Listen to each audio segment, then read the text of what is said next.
Hello and welcome to Talk from Superheroes. Hey everybody, I'm Andrew Ivamy. And I'm Diana McCullum. And you're listening to Talk from Superheroes, where every week we discuss a piece of heroic television or film. And this week on the podcast, we're diving back, we're jumping back to the 90s. Oh, gotta go 90s. It's a classic 90s. When fashion was great and movies were a reasonable length. I agree with one of those things. I agree with both of those things, but we can discuss.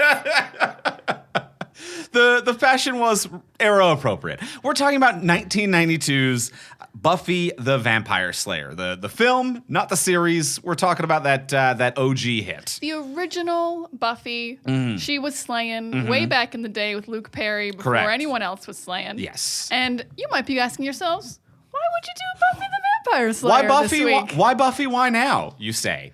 Well, let's go on a little journey about Morbius the movie, which was supposed to come out at the end of this month. So we said, hey, let's do like vampire movies as a build up to Morbius. And you know what? You're gonna laugh. You're gonna laugh, guys. Morbius ain't coming out. Morbius. It might not exist. We made the assumption that the world would move forward, and we didn't. So here we are, hat in hand, still going ahead with a vampire movie, building up to a vampire movie that will not come out next week. It's not out. Guys, we wrote Don't go looking for it. We wrote it in the schedule. So we're doing it. It's too late to change it. Here we are. We're doing 1992's Buffy the Vampire Slayer for no reason other than joy. We're doing it just for our own sheer pleasure. It is pleasurable, and maybe next week we'll just do a review of what we think Morbius was like. We should do that next week. Just a blind review. Next week, Morbius. Leto sucks. Called it. Nailed it. And moving on. Let's see how much we can get right. And everyone else in the film, we wish the best. That's what we got going on. But we're talking about Buffy the Vampire Slayer.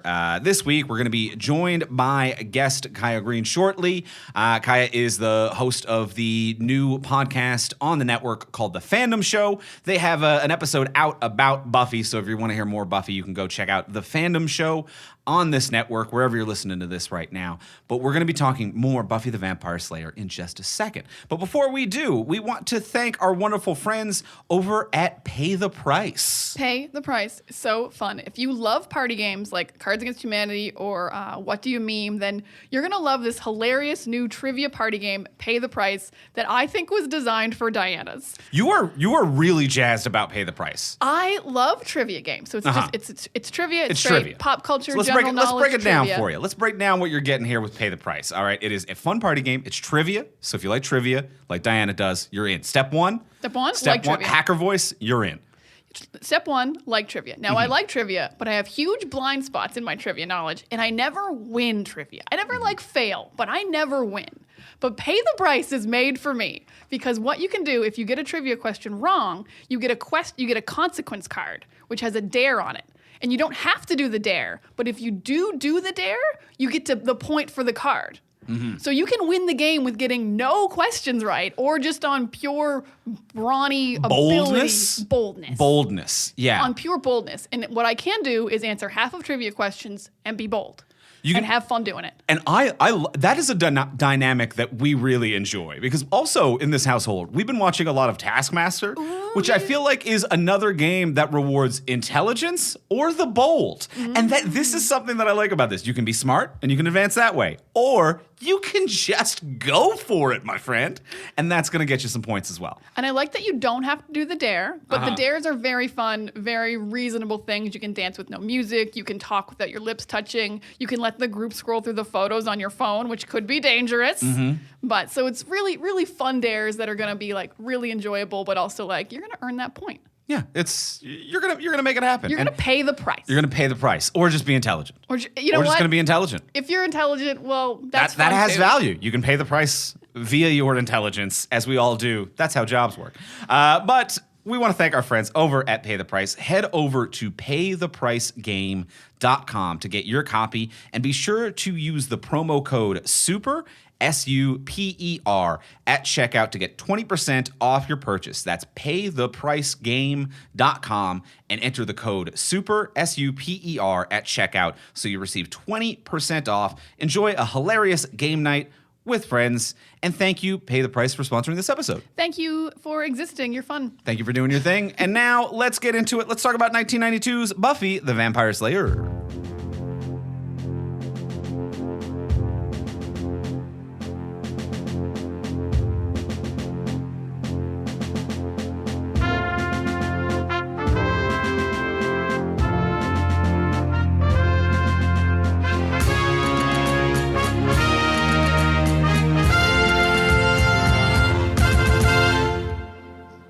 All right, so we have rewatched 1992's Buffy the Vampire Slayer, and we are joined by our guest, one of the hosts of the Fandom Show podcast, which is out right now at thefandomshow.com, or search The Fandom Show wherever you get your podcasts. It's on this network. It's our friend, Kyah Green. Hello, Kyah. Hello, it's me, just quietly sitting here while you slander 90s fashion. How dare you, Andrew? I'm sorry. Love having someone here to pile on Andrew with me. This is fun. This is all immediately fun. I would wear every outfit in this film. I would wear the girls' outfits. I would wear the guys' outfits. I would wear, well, not Paul Rubens. Everyone who's not a vampire, I would wear. You know what? I gotta say, I liked a lot of them. I mean, like, I would kind of probably avoid some of the neon tight numbers, but that's just me and my personal preference. But the combat boots with the plaid, yes. All right. Every plaid. I would lean more into the neon items, oddly. I'd be like, yeah, give me some purple neon stockings. Get it. Discover yourself, I'm kind of okay with that. I don't mind it. I think every shirt was a bodysuit, and I love a good tight tank top that looks that will just it's never gonna ride up. Right, form-fitting. Adore it. You know, it's basically a bathing suit, but with pants. Basically a bathing suit. Yeah. But people don't know. They're just like, you really tucked that in. You're like, of course, it's just really tucked in. This is just the way I look. Shirts are this tight, naturally. See, for me, outside of this film actually, the fashion, not bad. I am going to give you that. The fashion in this film, not bad. I have trauma around 90s fashion in general. I just feel like most 90s fashion was not made with Canadians in mind at any given point. No, I'll give you There You is can only wear it for a month. How much time in the how many of your pants in the 90s had salt stains on the bottom 3 inches of them? Yep. All of Yes. them? Yep. Yes. Yes. At no point was cold weather. Every 90s fashion was designed exclusively for California, and everywhere in the world adopted it with no question or consideration. I will say this feels like more of an early 2000s problem, because I feel like 90s had more high-waisted and narrow pants, and that was, I feel like that was early 2000s, but like late 90s. So I'll give you that. I definitely had some salt stained jeans, though. You're 100%. completely right. Yeah. It was a plague, and I really I think it's coming back, and I'm afraid for the youth. They don't know what's coming. No. Yeah, and also just so many crop tops, and your pants were supposed to be low enough to see your thongs, and I'm like, I'm cold. Yes. We're Canadians, and I'm cold. Halter tops, that whole thing, Halter tops. never worked for me. What was the other big one I was going to say? Doesn't matter. Anyway, They had that's some Buffy. ideas. That's Buffy. Thanks for listening, everybody. That's the entirety of Buffy. We didn't ask the question. Let's start with the question. Let's start with the simple question of, did you like it? Diana, did you like it? I loved it. And I thought that was wild, because I remember seeing this quite young and thinking it was fine and not loving it. I didn't get it when I was a kid. I didn't get it was satire, parody, because literally the only scenes I remember are the genuinely dramatic scenes. I remember Merrick dying. And I remember Buffy turning down Lothos or whatever his name was, when the music's really, really dramatic and she pulls the cross on him. The violin scene? Yeah. So these 2 scenes I remembered were genuinely dramatic, and I'm like, that's Buffy the movie, the dramatic vampire's tale. And it's so funny, and it's so knowledgeable and self-aware of what it is, and the fashion looks great, and it's really, really fun. More fun than it has any right to be. And it's an hour and 28 minutes. There's nothing not to love. There's not too much of it. And there's just enough Buffy the Vampire Slayer. Yeah, and you could give it that. There is just a slice. Kyah, did you like it? Well, as a diehard fan of the show, I think I do like this movie, but I feel like, do you ever go to a restaurant and have a really, really excellent meal, and you're like, oh, that's so good, all the flavors are balanced, so delicious, that's the way this should be. And then you go home and you try and make it yourself. And you're like, this tastes sort of like that, but arguably worse, and there's like just too much of one thing and not enough of another thing, and it's like it's a ghost of what the thing you were trying to imitate is.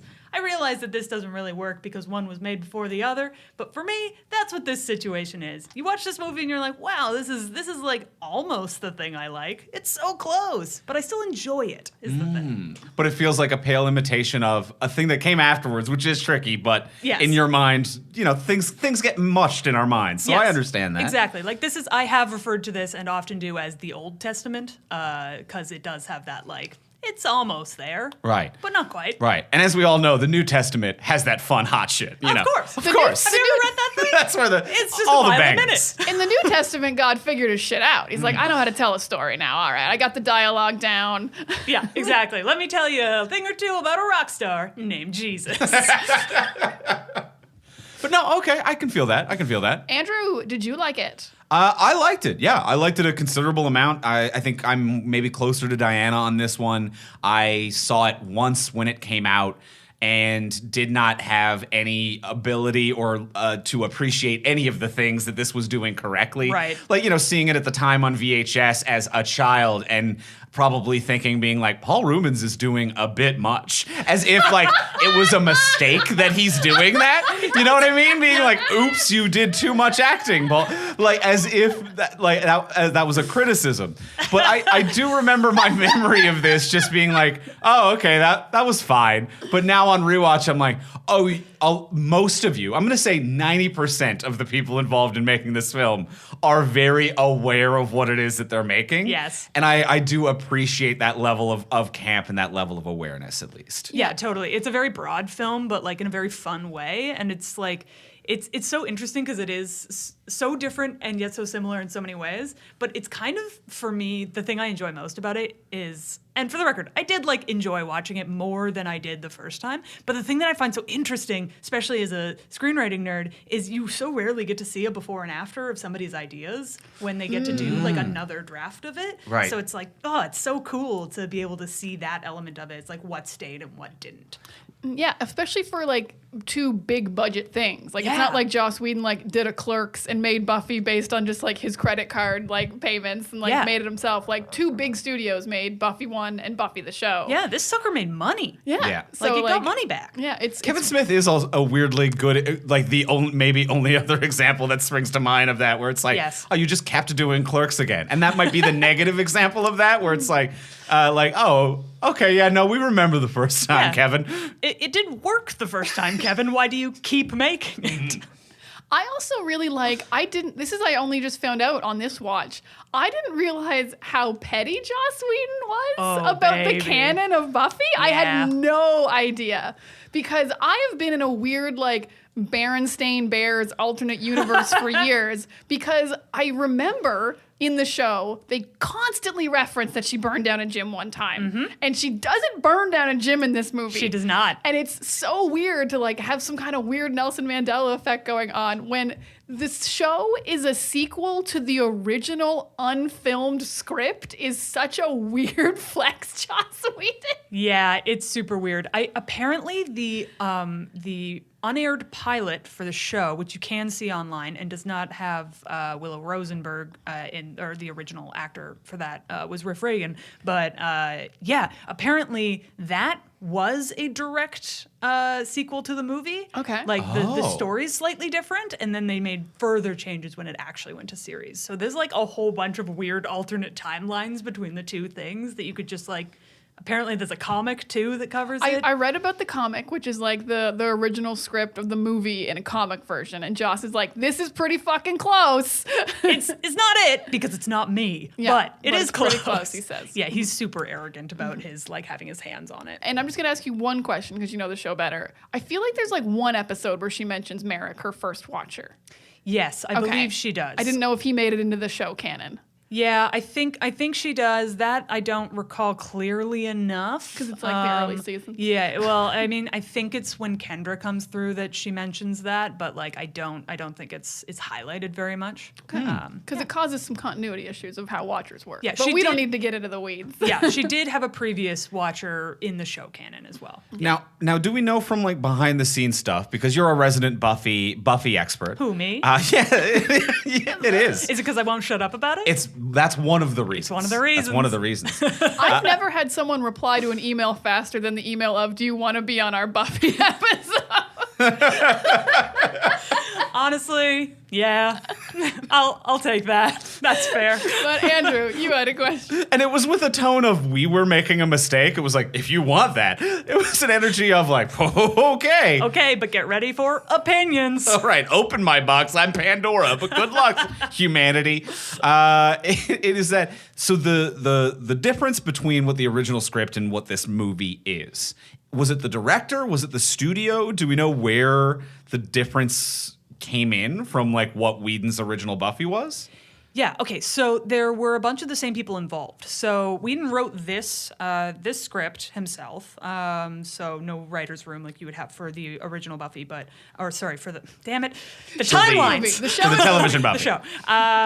But essentially he sold the script to Sand Dollar Productions, which is Dolly Parton's production company. Oh, So shit. yes, Dolly Parton is involved. Dolly Parton doing Buffy, doing vaccines, Right? doing 9 to 5, baby. Honestly, she really isn't kidding about the hours she's working. I think she's working more than 8-hour days, frankly. I actually think she should be billing more. Yes. Yeah. She's not getting paid She enough. needs overtime. Yeah, 100%. So then also, and I've never known the correct pronunciation of their names, but the producers and for this movie directors, the Kazoi, I think, or Kazai, siblings, I believe, were responsible for making this movie happen. One of them directed it, and they produced it. And then they were also attached to the TV series. So they...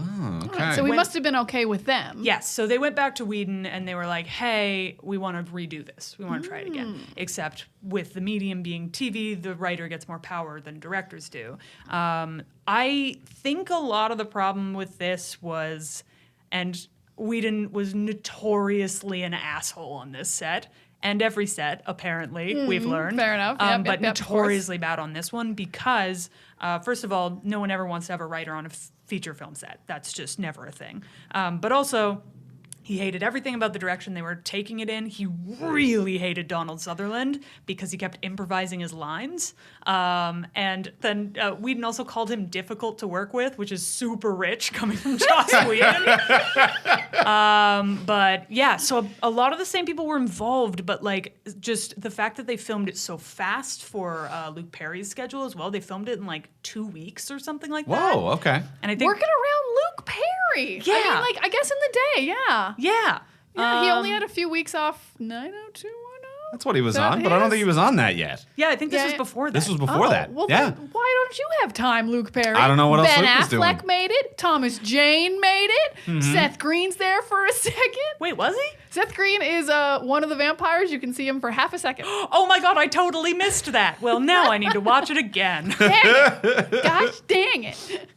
So yeah, I feel like it was just a confluence of like kind of uninteresting events that Right, just made right. it kind of not what he wanted. Just bland studio bureaucracy is Yeah. what made it. It's not a Clash of Titans screaming match on set between two creatives. Not It's just really. just by committee, by Yeah. slow shipping away from a number of people. Yeah. It became not the thing that it was intended to be. Yeah, and I think it was a tonal thing as well. Right. Like as we said, the movie's very broad and very comedic, and I think works really well in the movie's favor in a lot of ways, but wasn't what he was thinking of. And this happens to writers every day, where their script goes to screen and it isn't the thing they thought of, and Well- they just shut up, take their money, and leave. But Joss Whedon is loud and powerful, Well, so and ironically, this is an example where the tables have turned over time. Well, he kind of got the tables turned on him and then later turned because he would later do like Justice League and then fuck up Zack Snyder's vision of Yeah. what Justice League was supposed to be. And it's like, you know you don't like when people do this, Joss. But it's different because it's him. But I'm a great writer. You either die the Whedon or live long enough to see yourself become the Whedon. All right, and Snyder became the Whedon, which was like, but that wasn't my vision. We've got to redo it as my vision. Wait, but when you put it that way, Andrew, either way, you're the Whedon. That is rough.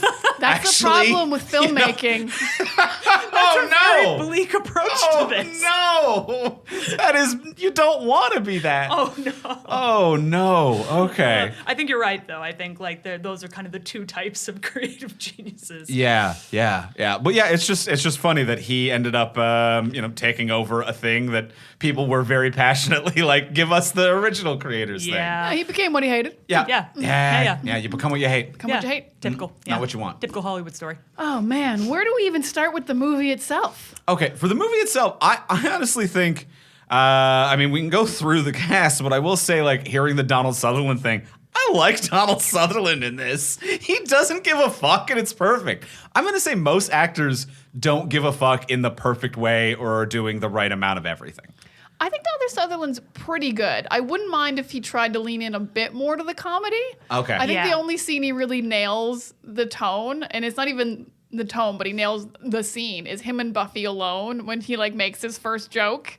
That is a very touching, funny scene. Yeah. But he's never comedic the rest of the movie. And I get being chill and like, I'm the creepy guy in the change room, always just creeping around. But I wouldn't mind if he was just a bit bigger. I think I could agree with you. A bit bigger might be good. The moment when he double flicks his mustache Oh, he did double and flick then his whips a mustache. knife at her. Oh, one more thing. Mustache flip knife. I'm like, Donald Sutherland knows exactly how absurd this scene was and did all of the right choices, I think. I like that. And I like him even just like, I think the camera, even like the shot selection of this movie also highlights that they know how kind of campy and silly it was. Like his eyes just being just over the lockers as he like imaginary stairs is working his way down is so delightfully funny. And I don't know if it's Donald Sutherland knowing the camera placement or the camera people being like, this is fucking funny that you are 1 inch taller than these lockers. But either way, I think that that's great comedy as well. That comedy is so good because literally 10 seconds earlier, there were 5 other girls in the locker. And he's not hiding in any way. He's taller than the lockers. I don't think there's a second entrance to the locker room that he came in. So he was in there the whole time. So the movie makes a very good joke of that. I don't know if Donald Sutherland did a lot of work. He just stood there. Yeah. All right, fair enough. I'm not giving awards for standing around. Yeah, I'd say that's my impression of him in this movie a lot of the time is that he's at work. Yeah, That's the general he impression. clocked I in get. that day. Yeah. He's not like thrilled to be there, but he's there. You know. Yeah, was he improvising Joss or did he not remember his lines? Oh, it's the second one. It's for sure the second one. She's the chosen one? Buffy, you are a vampire killer. Slayer? Is it? Does it have to be Slayer? It's in the title. Oh, shit. Okay, that's- so I'll get that one. Yeah. I'll get that one for you, Joss. We could change the title. Yeah, it's interesting because like you can. He's such a creep in this in a lot of ways, and But you're he's like, also not creepy but at all. He's not. Yeah, it's like everything he does is creepy, but he as a person isn't creepy. So you're like, how am I supposed to feel about you? It almost feels like they're playing him sometimes in the same way that they're playing Rutger Hauer, where they're just like, you are a creepy little perv. Yeah. And that's just kind of your character. And Yeah. I'm like, are you supposed to be the good and evil version of a creepy perv? And I don't know if that's intentional or if it is the fact that either of these actors could play one another's character and there would be no real change to this movie. I love the idea that Buffy is not the other half of Lotho, but Merrick is. That is just, because, it's like a Joker, Batman, kind of like, we're two sides of the same coin. But no, shit. it's Alfred Joker. Alfred Joker are the two sides to the same coin here. I feel like they both they're like two different uncles on both sides of the uncle spectrum. One uncle owns a car dealership and he's creepy and he won't stop talking about his electric violin. And the other one never takes off his trench coat. The two types of uncle. Two uncles, both alike in dignity, in fair Sunnydale, where we lay our scene. Yeah, exactly. Yeah, I actually can think of, not violin, but I'm like, I brought an instrument uncle, an uncle who uncomfortably never takes his coat off. Yeah. That is strong uncle energy. Yeah, 1 foot out the door, uncle. How do we feel about Kristy Swanson as Buffy?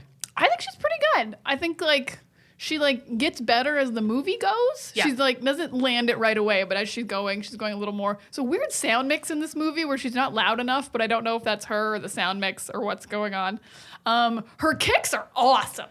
Honestly, yeah, I totally agree with that. She actually pulled a lot of those stunts off in a big way. The stunt like choreography was garbage, but she looked great doing it. Yeah, considering like you said, if they filmed this in 2 weeks, I know. that's amazing. Yeah. Like because like I think the battle at the gym is probably the worst fights, but maybe that was the ones they filmed first because Luke Perry's in them. Because when she's just training with Merrick, she's incredible. Her kicks are boss. Yeah, like they obviously have they do like a Texas switch for like a gymnast to come in to do all the backflip stuff. Yeah. It's like I walk behind a pillar, backflip, backflip behind another pillar. Hey, it's me again. But she's straight up doing the kicks though, and it is impressive form. Like it is powerful stuff. Yeah, it's like Matrix level, like eye height, sturdy, powerful kicks. Yeah, totally. Yeah. There's a moment or two where it looks like Donald Sutherland is a little afraid. A human man, like not the character, like he's holding pads for her. And I'm like, Kristy Swanson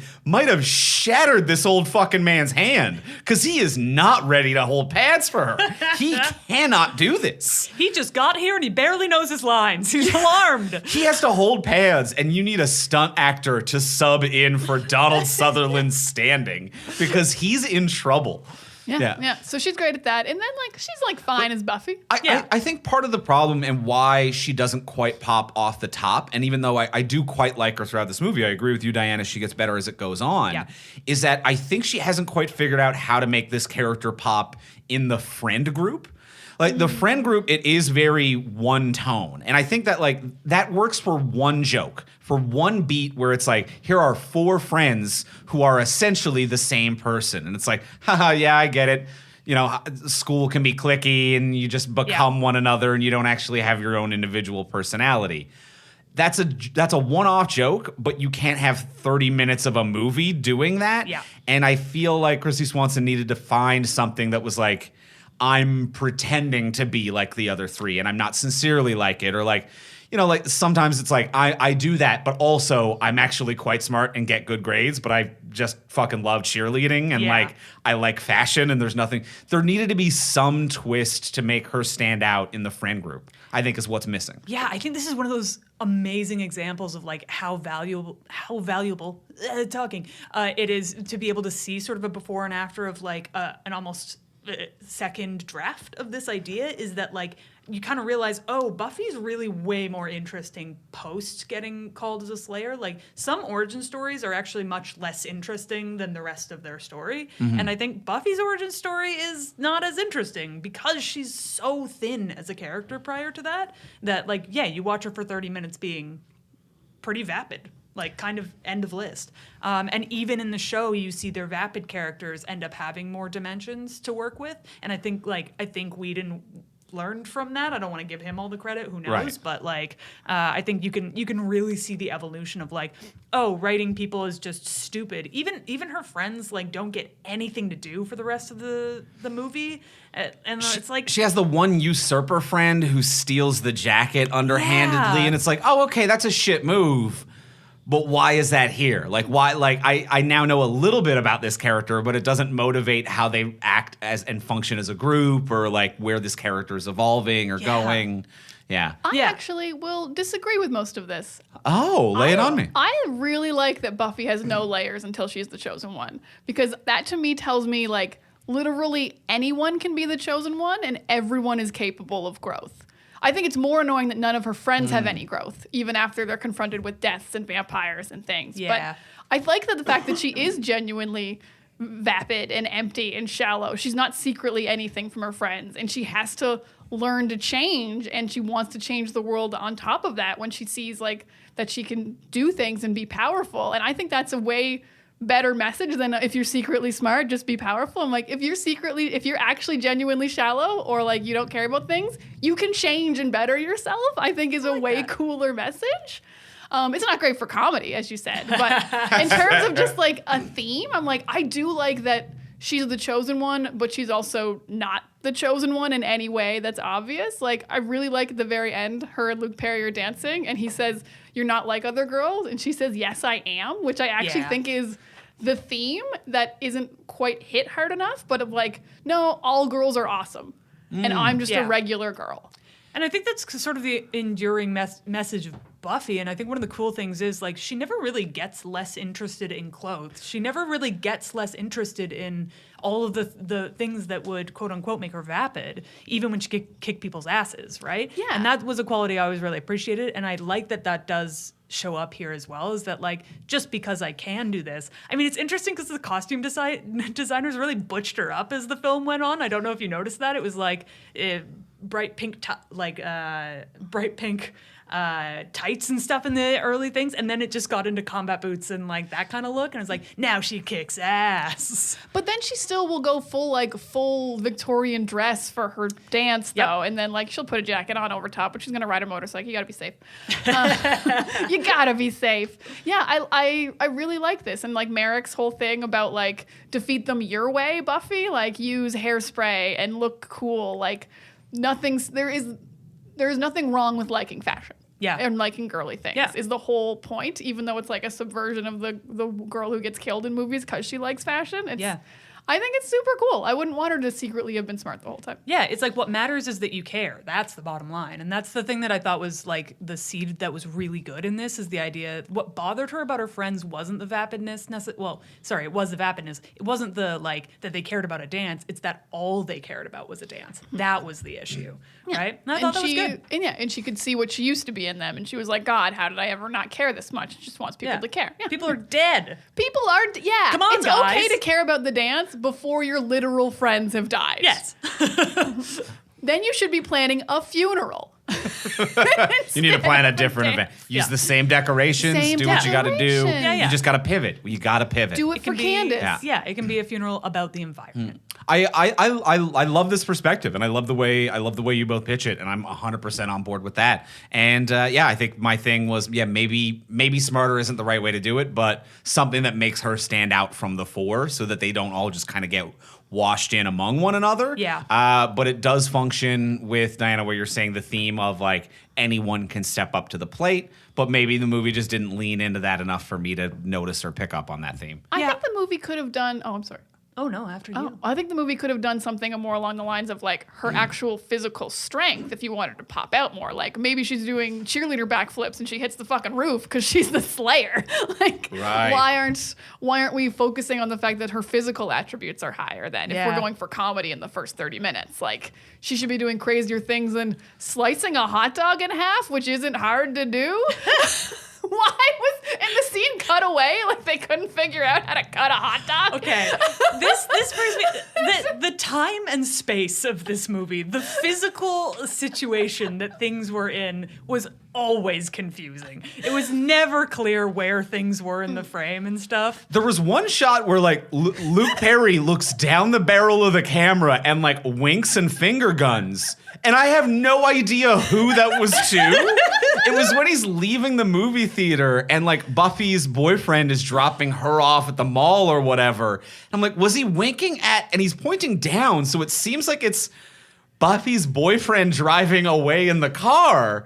But why and how? And why is he looking right into the camera? Yeah. It's baffling. And David Arquette isn't in the shot, so you're like, is he saying bye to David Arquette? Like, what But David happened? Arquette is 2 feet tall suddenly for some reason? Yep. Why is your is sight this? line down there? And if this shot is so bad, why is it here? Why didn't you just not put this weird shot in that didn't do anything? Yeah. Or However, though, when they drop change, order a singular hot dog, and the hot dog shows up, and without missing a beat, one grabs the dog and one grabs the bun, which is how these two idiots have decided to split a hot dog. Not cut it down the middle, but to break it up into its core components with no discussion. That 10 seconds is perfect comedy to me. Be like, two broke idiots. They're kind of burnouts, but they're best friends. How do they split a hot dog? And what I wouldn't give to be in a writer room where someone was like, one of them takes the dog and one of them takes the bun. And I'd be like, here's $1 million. That's the greatest joke. You are amazing writers. It's an incredible joke. Maybe Luke Perry is vegetarian. And that's how they split a hot dog Very in that possible. scenario. That's how they film it.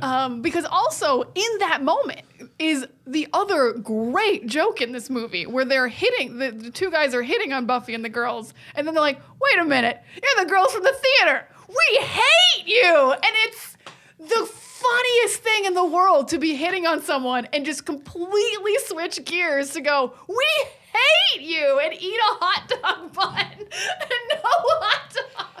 It's so off the rails that it's like, yeah, this feels real because you wouldn't write it. Like that kind of feeling. Yeah, where you're who like, would write this? Yeah, exactly.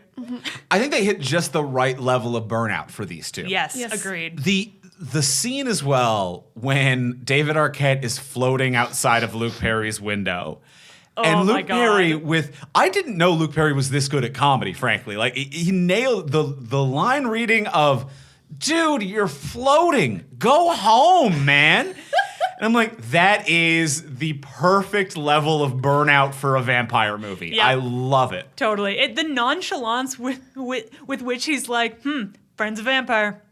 I should leave. It's just so Leaving good. town. Goodbye It's like, forever. No freaking out. No, like, what are we going to do? It's like, nah, I'm just going to get in my van and go, man. This isn't worth it. I love it. How often have you ever seen a hero character just be like, no, I'm No. out, but then still be very heroic? Yes. It just, like without being like a Han Solo type who's in it for money or some shit. He's just like, no, I'm in it for self-preservation. I think we're gonna die. Yeah. But he's also like, it's really cool that like the poor guy is the street smart one in a survival way. Yeah. Like, and the rich people are just like, we'll just be rich and not die. And it's like, no, you're gonna die. Yeah, I think one of the issues with this movie is that I think, and this comes back to the like who was Buffy in the first part of this movie, in the first 30 minutes of this movie. Pike is more likable until midway through the film. I think is that Yeah. like almost every time Pike came on screen, I was like, oh, finally, we're having some fun, you know? And like it felt like he was the main character for part of it for me. Yeah, he's definitely the biggest pop in the movie. Yes, like I get 100%. why they worked around him actually. Yes. Like because also the other line he has, it's right before David Arquette's killed, and he's like,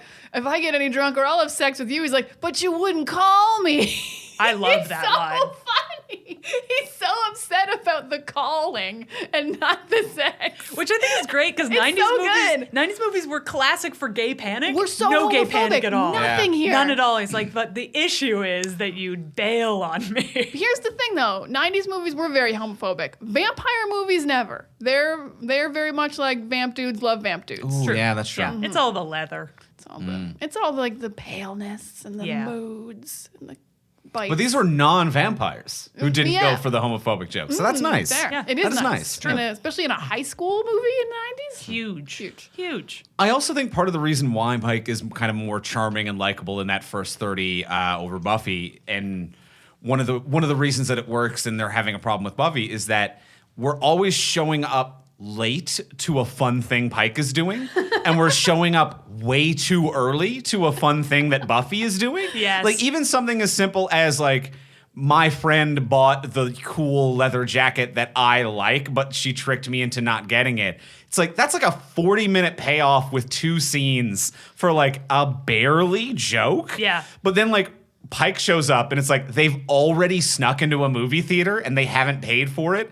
And they just like drop that line. But we Yeah. didn't get them sneaking into a movie theater. Like even just like Pike is working at an auto shop. Is he going to need to fix something later? Is he Buffy's mechanic in the movie? It's like, no, we're just showing up late to this scene. Then he's buying a dirt bike in an alleyway randomly in the final scene. They're like, what's the story behind it? Fucking don't worry about it. He's just living his own life. Truly don't think about it. And I kind of think that that's part of the charm of Pike is that he is always a beat late, and that makes it funny and very likable. Whereas Buffy's things are always kind of interjecting a beat too early. It almost feels. Yeah, the movie has an interesting sense of timing. Like there's a lot of things that kind of go too late or go like it's so like the cheerleading sequence off the top where I was like, has it been half an hour? This is the longest cheerleading sequence I've ever seen in my life. Yeah, because I think I guess the credits are probably going. It really was very long for a scene that wasn't quite matching the music that was playing. Nope. So they weren't like cheering on beat, and I'm like, yeah, they're nailing it. They were synchronized, but not to what was playing. Yep. And they weren't like hyping the crowd up. They're actually not even facing the crowd. If you can see where the crowd is, they're facing the camera, which is a terrible way to cheer a crowd. They're facing the hoop, essentially. Yes. Yes, yeah. They're facing the door because the door is below the hoop. So it's a very long sequence. Some sequences I think they do run long, and I think legally they had to, because how long does a movie have to be long enough to be a movie?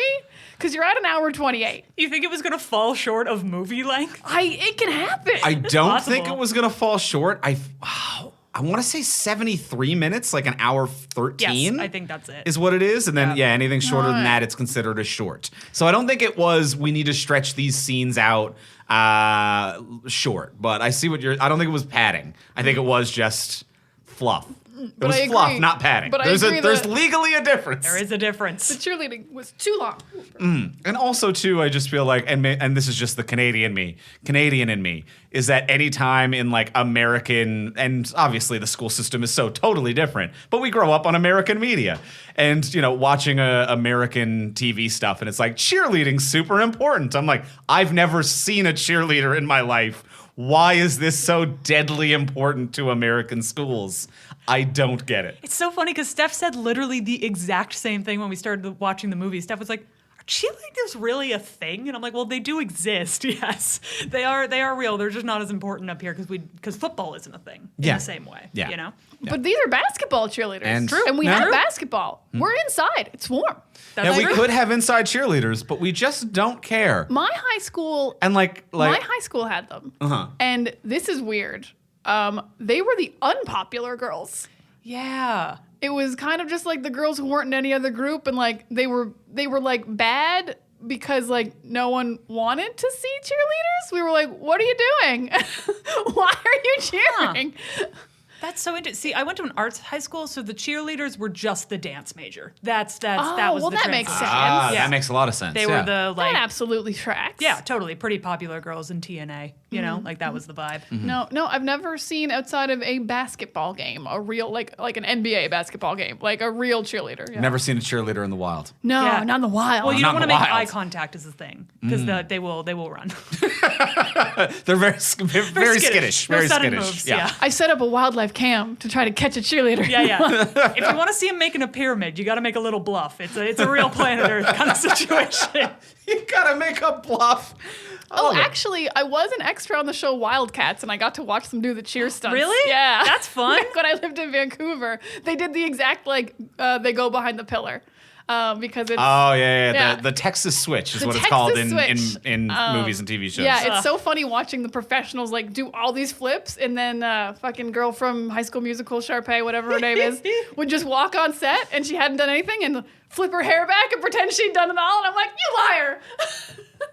Just flipped your hair back. That girl worked all day on that. How do you live with yourself? You liar. I love the idea of you as a background extra walking through set just yelling "you liar" at things that you see that are false on a television program as if you've never understood the medium you got a job in.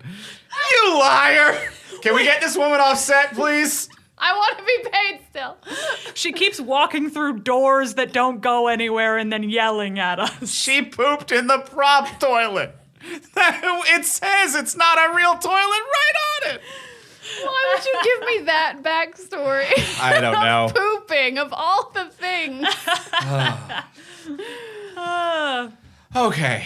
All right. I want to talk about Paul Rubens for a minute. Oh, Well, let's. you must. We must. It's legally obligated. A man I forgot was in this movie. A man I forgot existed. Yeah, Yeah. that's easy to do, I would say. Paul That's no Rubens- shade. Yeah, his name came up, and I was like, Paul Rubens. Oh, Pee Wee Herman's in this. Right. Okay. And then he showed up, and I'm like, no, that's Paul Rubens. That's not Pee Wee Herman. Yeah. This is firmly Paul Rubens. Pee Wee Herman has nothing to do with this film. And I don't know if I'm fully into it, but I really do like that he is the only actor who turned the dial up to 18. Yes. That like this movie is camp, and there are times where like Luke Perry gets it and he's like, I'm at a 10 out of 10. And Paul Rubens broke the scale. Like Yes. no concept of reality or where to rein it back. It's insane they left the entire death scene in. Yeah, absolutely. That's what's wild. Like, they left it in and they put it in the bloopers and the credits, and it's like, you really only needed to put this one time. Like, when I think about that scene, like, even in a movie this campy, I'm like, okay, man. Like, but it feels like as soon as they yelled cut, he went, yeah, what the fuck ever, you know, man? I don't know. I had fun with one take. Yeah, exactly. This was one take and no more. No more. It is a little weird that he is so big, though, and then the rest of the movie, like, it's weird the directors didn't make him do less, or they didn't make the other actors do more. Yes. Because he's It's the strange, only yeah. one at 18. Yeah. He is acting in he's not making any incorrect choices, but they just should have edited around it maybe, because he is in like Austin Powers vampire Yes. movie. Yes, Like, 100%. he is 100. Yeah, he's He's doing in- that, and he's there's in nothing Not wrong. Like Enough- that's a type of movie that works. That's a Yep. full-on Yep. genre parody. We are going way over the fucking Scary top. movie. Yeah. Yeah. Not that another vibe. vampire movie, a movie Yeah. that exists. Yep, a real movie. You are Real absolutely movie. right. Could have starred Paul Rubens. Yeah. No problem. Yeah, but so he's at 18 and everyone else is at 8 to 10. And it's such a weird jump. But yeah, I would never want to lose the little death scene with the little kick. Oh, yeah. But it was a weird scene because I'm also like, so do you not die when you get staked? Like, what is happening plot-wise? There's a lot of magic logic in this movie where I'm like, what? What? Like, okay, the whole thing where Merrick is just reborn with the knowledge I was Oh, like, boy. why wouldn't you just give the Slayer the knowledge? Problem solved. Doesn't need to be trained. Why do you make this extra guy? There's a lot of problems. That was your problem with Merrick? Because I was watching that scene with Merrick where he's like, I'm born with the knowledge of my past 100 lives. And I'm like, at what age does the knowledge kick in? Like, do you come out of the womb, like, full of 100 years Oh, of knowledge? fuck. Just like, you're like, hand me my fedora and my cape. I literally haven't figured out eating yet, but I know how do to train know. a Slayer. I know eventually this has to happen. Adult Donald Sutherland comes out of the womb just already. Oh, no. Yeah, it's just that. It's just a full Benjamin Button effect. Oh no. And then it like makes it so weird for like when you get to the show and you're like, wait, there's a Watcher council of just regular dudes who haven't been reincarnated? Where's Merrick? He should be alive again. Yeah, the regular dude thing made a lot more sense. But yeah, the vampires too, it's like, wait, do they die? They don't turn into dust. Why also, can they fly? I also absolutely love that the Chosen One's mark is just a very normal mole. Just Yeah. like a mole literally thousands of people must have. Like, it's not like a Harry Potter lightning scar. No, it's not a indistinguishable. birthmark that looks like a moon. It's just a regular mole. Yeah, I mean, well, her spidey sense is literally cramps. So Oh boy. I Which- hate that. oh, it's so bad. It's so bad. I'm like, this was very clearly written by someone who has never in their life had cramps. No, because like I get a spidey sense for vampires. Makes sense. Yes, totally. But something that immediately puts you at a disadvantage because I can't walk the dog when I have cramps, let alone fight a vampire. Let me tell you something right now. I get a day off in my own brain when I have cramps. I wake up in the morning, I'm like, oh, today's not a day. We're just not gonna do anything. Call it in sick to work. Today's Tuesday again. Nope, Negative we're Tuesday. Skipping this one. Skip, okay. Whatever can be skipped is skipped. Yeah, so I'm out on patrol. I get cramps. I'm Buffy. I'm like, well, I guess I'm going home. Going No the fuck home. vampires to kill tonight. I've got cramps. Yep. Is the apocalypse happening? Don't care. I'm going home to have tea and watch, I don't know, I'm gonna pop Queer a, Eye. I'm gonna pop a Midol. I'm gonna get a hot water bottle, and we're gonna ride this out. Worst, and sometimes I think about it. I'm like, yeah, like it's like a vampires are blood, and your cramps are blood, kind of. Yeah. But like, I'm really glad they dropped it for the show. What a dumb idea. Yeah, the equivalent would be like, for those of you who don't get cramps, the equivalent would be like, hey, what if every time Spider-Man sensed danger, it felt like he had been kicked in the balls? Like Yeah. that's the rough equivalent. And But, like- every fight scene has to start with him being like, oh, Why? Yeah, Why would we? Yeah. Yeah. And if the cramps start when vampires are there, they must not go away till she kills them. So it's cramp time the whole time. Yeah. Also, the whole thing just gives me the vibe that Joss Whedon was sitting at home and being like, cramps, period, blood. God, I'm smart. Oh, the dots are all connected, 100%, baby. like It's if- I've connected the dots thing from BuzzFeed Unsolved. You haven't connected shit. Yeah, 100%. That's how it felt. Sometimes I wish they'd put it in the show though, because what a different show it would be where she would not date any vampires. If every time Angel or Spike got close to her, she was like, get the fuck away from me, you're giving me cramps. What a short show. No Angel, no Spike, no relationships with vampires. Buffy No the Vampire sex Slayer, tonight, brought still to you by cramps. Bundle. Yeah, the era of the sexy vampire is kind of over if it's the era of the cramp as well. Like, there's no sexy vampire anymore. Yeah. See, I like the mole for how quickly they wrote it in and immediately out. Yes. As well. Yeah. Yep. So this is, I think, almost like similar to what I was mentioning before, like the jacket thing, to be like a joke that arrives way too early and overstays its welcome just for one tiny fizzle of a punch, which is like, you've set up this mole birthmark thing. She's like, I've removed it. Okay, that's kind of a laugh, I guess. But you could have just not set it up and still had that joke in to be like, Yeah. I'm willing to bet you have the birth. And she's like, and she could just be like, I've removed it. What are you talking about? That's still a funny subversion of something like the prophetic character would say. We've wasted just a bunch of time setting up and then undoing a whole plot moment. Yeah, like you can hear the whooshing sound as the joke just rushes by you, you know? Yeah. And it doesn't even land as a joke for me. Like it's not No. like it could be funny. It's not done in a way that's funny because I actually remember this scene also from when I was a kid when I watched this, and I remember thinking like, yeah, moles can be cancerous. You should get those removed. Like, Wow, you're a responsible child. It wasn't even like a thing. I have like a lot of moles. It wasn't even like a thing to me that she was like shallow or like, cause like, you know, like Clueless has all like the nose job jokes and things like Right, that. yeah. It wasn't like a shallow thing to me. I'm like, good for your health. You got your moles removed. So it didn't land at all as a kid, and it didn't land as an adult when I got what they were going for either. Yeah. So the mole don't work. The cramps don't work. Luke Perry works. Luke Perry works. David Arquette works. David Arquette's crushing it. Yeah. I forgot the line "kill him a lot." That was very funny. Kill him. Kill him a lot. Yeah, that was good. Kill him There are a some good lot. lines in here. She doesn't kill a lot of vampires though. I find it very weird at the end when they're like they get back to the dance and there's dozens of vampires with stakes in them that Buffy didn't kill. Oh, yeah. I'm like, who killed these guys? I mean, they showed, I think, at least one or two random students kill some vampires. They showed, I think, just one. I think the girl who then got killed, not Hilary Swank, but the other friend. Yes. Right.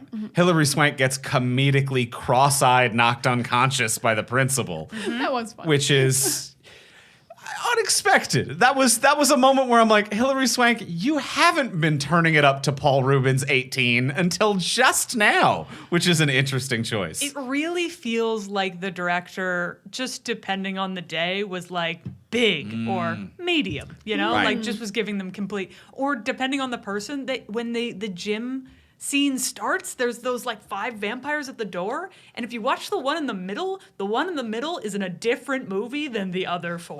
Just complete. They're going past 18. They're Okay. at 25. It is wild. Yeah, that scene is another one, what you were talking about earlier, that just goes too long. Like, Yeah. she goes out to fight them, and they kind of all just stand and pose like a Mortal Kombat, like, start screen. That part is so funny. And they're just gyrating and waiting for their chance. It's Yeah. very weird. You're No, like, no. could we pick up the pace of this fight scene? No, bide your time. Bide your time. Every single moment I was fixated on a different extra Yeah. and how they chose to idle in the background while waiting for their opportunity. Like, ooh, what was the gifable motion that they chose to do in the background? Yeah. What's your boomerang on Instagram? Yeah. 100%. Yeah, they weren't moving around in the space. They were just creating a 3-second loop that they Yeah. could all operate on. They So definitely, funny. I think they thought maybe the camera was going to pan, but it just stayed. And they're just like, oh, so we just look like we don't move that way then. Okay. Weird choice. Yeah, you really could have replaced him with cardboard cutouts, and I think it actually probably would have been less distracting. I would have liked the level of 18 that would be. Right? She's fighting cardboard cutouts. Either lean in harder or calm down. Yeah.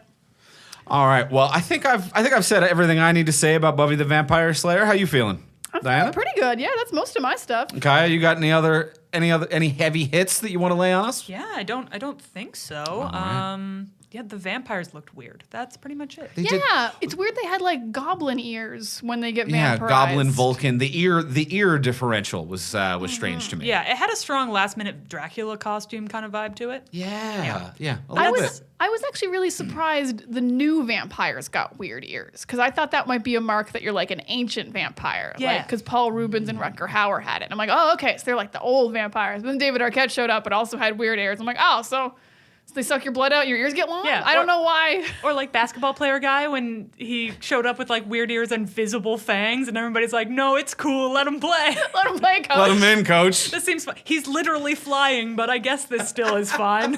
Oh, that seems There's no amazing. rule that says a vampire can't play basketball. I suppose that's true. The coach was like, well, yeah, I'll pull him out, but the basket still counts. The basket still counts. I did like that coach. That coach was great. He The didn't know coach what he gets was it. doing. Yeah. I found it weird that they changed Paul Rubens' costume mid-movie as well.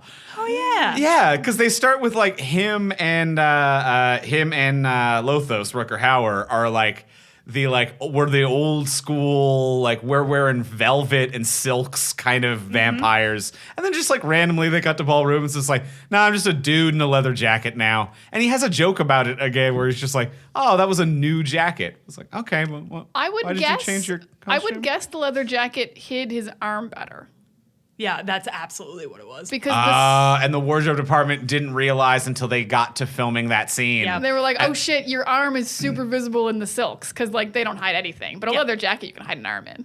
That makes a lot of sense. And they were like, but we've already filmed some, so let's give him a line about how he changed his costume. That does make sense. Excellent. Fixed the movie, you guys. We did Joss Whedon, you're welcome. I recognize We did it. that leather jackets hide arms. We learned something here today. It's all about learning. We always learn something here on the podcast. Let's go in for the close. Let's ask the final question of what would you change? So now that we discussed everything we discussed, what would you change about this movie if you could change anything? But before we do ask the final question, we want to remind you, as we do every single week, to please take a moment to subscribe, follow, rate, and review on Apple Podcasts, Spotify, Podcast Addict, wherever you're listening to this right now. Hit a few buttons. It's free, it's simple, it helps support the show, and it warms our hearts. It warms our hearts. We won't even stop playing. Do it right now. You can keep listening and That is true. hit the 5 stars. You can do it on Spotify now. There's 5 stars. Podcast Addict also lets you leave reviews now. We got like 5 to 8 more minutes of podcast to go. Start hitting those buttons, you guys, right this minute. Don't wait. Right this minute, free way to support the show. Do it for a few of the other podcasts you listen to. It makes a difference to podcasts like ourselves. And as well, if you want to support the show monetarily, you can hit us up over on Patreon. Our Patreon page is where you can sign up. You can subscribe on a monthly or a yearly basis, get cool bonuses for doing it. We have exclusive episodes of the podcast that come out every single month on Patreon. This month's episode was on The Witcher Season 2. That is up there right now, waiting for you. That's in the chamber. That's ready to go. It's just sitting there waiting for you. And guess what? If you sign up at the $10 level, every other episode's waiting for you too. You get access to all of them immediately. There's a lot. The whole back catalog. Whole back catalog. And there's no obligation. You can cancel or change at any given month. So if you got $10 in the budget this month, hit us up. It makes a world of difference to us, and you get cool bonuses. If your budget changes next month, there's no pressure, no obligation. Cancel, drop it down, move it around, whatever Flip you it got and to do. reverse it. Put the game down, flip it, and reverse it. If you sign up at the Isra Near Flippa level, then you can put the game down, flip it, and reverse it. So check it out over on our Patreon page, patreon.com/fromsuperheroes. That's patreon.com/fromsuperheroes. And now let's go into the close. Let's ask the final question of what would you change? Diana, what would you change? Me first? Excellent. My change is actually just going to be at the end. I talked about this briefly, how I liked that Buffy was like every other girl, and kind of every girl has the potential to be Buffy in this movie, I think, to be the chosen one. But I don't like that none of the other students get an arc of learning anything. So my big change is actually, it's going to be pretty close to the finale of season 3, and all the students. Nice. Yeah. And she gets the students to help before the vampires show up. So like they're ready for the vamps, and they're like, they do acknowledge that people have been dying, and they kind of help her out. They're like, yes, we have stakes hidden under tables, or we didn't invite them in, or we got Molotov cocktails or something. Like, I want the students to be ready and helping and show that everyone is capable of growth, and have and it still can be funny. Like, they'll still be overwhelmed and not know what they're doing, but they're going to try, and they're going to be good people. And I think that's more fun for me and a better lesson of like, we all could be Buffy. And it's more like the show, because the show's better. Yes. We all know the show's better. We all know the show's better. So that's my big change. The rest is pretty good. I'd like the fights to be better, but they didn't have much time, so. Yeah. I like how you threw in Molotov cocktails as a weapon there. How they could burn down the gym, perhaps. Well, like, you're supposed to burn down the gym. Supposed to as burn well. down the gym. I mean, sure, Joss, we'll burn down the fucking gym if it's that petty and important to you. We get it. You hated gym class. Jeez. Burn that shit down. That's my change. I love that. Kyah, what is your change? What would you change about this? You know, initially I wanted to come in and just be like, the show. I would just make it the show. But, you know, I feel like I've actually become, I feel like you talked me into this. I think I like this movie better now than I did before this podcast.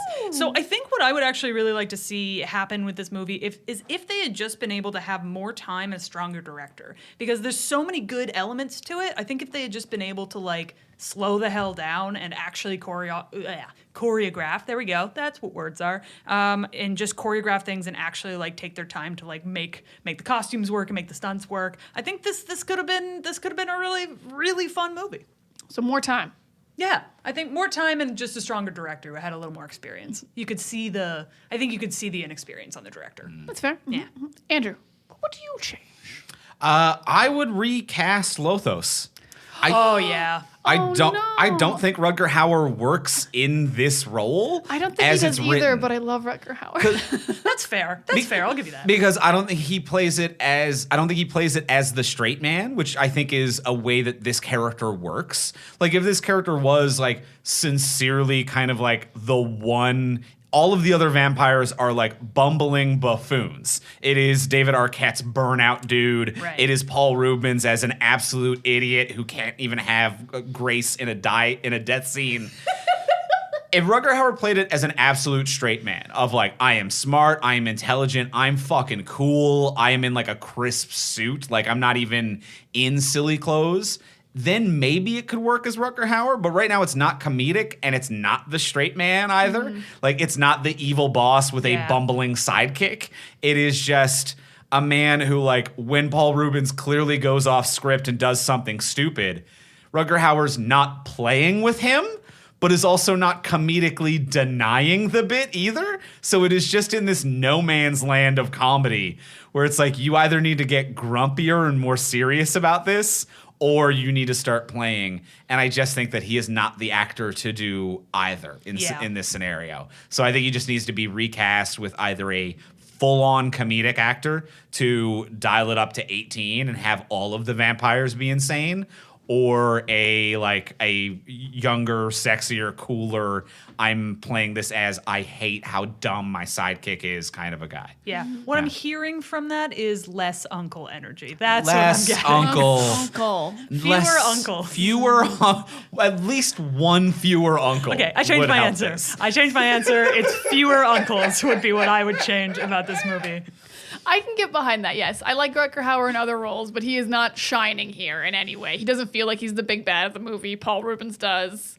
Yeah. Yeah. Yeah, I totally get that. Either full comedic or just like a very serious, like Shakespearean actor who never breaks. Yes. Yeah, totally. Like it's Michael Caine in Muppet Christmas Carol. Like you get one real actor Right, and then right. surround him with comedy. Anthony Hopkins as Lothos. Yes. You know, like you just go 100%. hard in. Yeah. Don't blink. The Yeah. whole thing. I like these changes. Yeah, the whole school comes together. We get a more established director who has maybe a little bit more confidence, or at least shots that always make sense, as opposed to sight lines that work. Yeah. You know, like a little you bit. get it. Time, space, one shot leads space. to the other, you know? Oh, you would love to see it.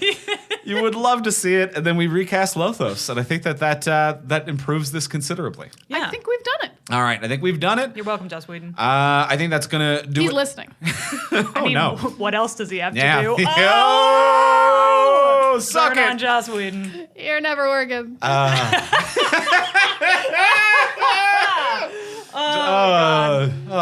Love it. Well, that's going to do it for us this week. We don't know yet what we're covering next week because we've completely changed our schedule Damn because you, Morbius! movie theaters aren't open and things don't exist anymore and Morbius doesn't exist. Goodbye. So we don't know what we're covering next week, but just keep an eye on our social media. We'll tweet about it over at From Superheroes on Twitter. We'll let you know what we're going to be covering next week. More than likely, we're going to be doing a few weeks of Diana and Andrew picks. We did this once before, a year, 2 years ago. Early in the pandemic when like everything got pushed back again and we didn't have movies to cover. Right. Yeah. I think the first time we were like, it's going to be James Bond month. And then they were like, you can see No Time to Die in 2 years.